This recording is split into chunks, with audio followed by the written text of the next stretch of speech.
So hello everyone.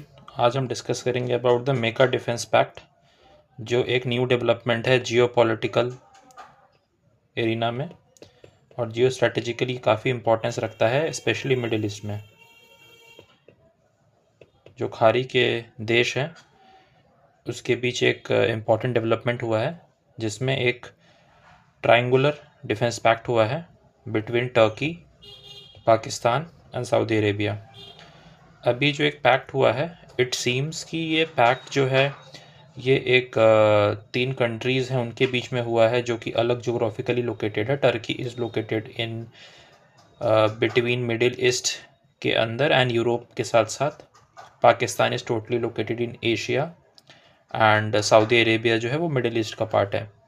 तो ये जो 3 का जो एक गठबंधन तरीके से हुआ है, ये हुआ क्यों है, इसके कुछ रीज़न्स हैं।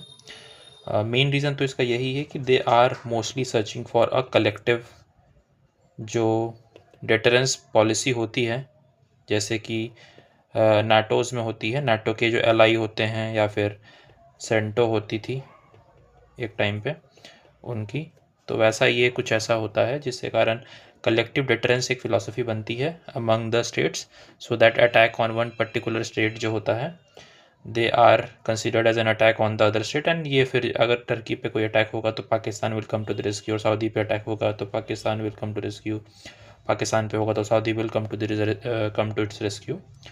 तो ये एक थॉट प्रोसेस इसके बीच में रहता है। सो ऑफ कोर्स ये 3 मतलब एक सिनर्जी बैठाने की कोशिश की जा रही है इसमें।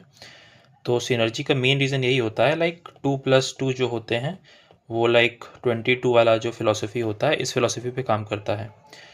तो कलेक्टिव जो है उसका ज़रूरत इसलिए पड़ा क्योंकि ऑफ कोर्स कोई जो पर्टिकुलर एक स्टेट है उसकी एक पॉजिटिव कुछ होगी जो वो एक टेबल पे ला रहे होंगे, और उनके पास कुछ निगेटिव थ्रेट्स या फिर कुछ परसेप्शंस होगा जिसको वो काउंटर करना चाहते हैं ये अलायंस बना के। So will see one by one कि इस जो स्टेट्स हैं उनके काउंटर लाइक पॉजिटिव वो क्या टेबल पे ला रहे हैं एंड उनके थ्रेट परसेप्शंस क्या है, जिसके कारण उनको इस मेका डिफेंस पैक्ट के अंदर आना पड़ रहा है। ये एक फ्रेमवर्क के अंदर उनको एग्री करना पड़ रहा है। सो फर्स्ट विल सी कि जो टर्की का पॉजिटिव पार्ट है कि वो एक ऑलरेडी नाटो एलाई है।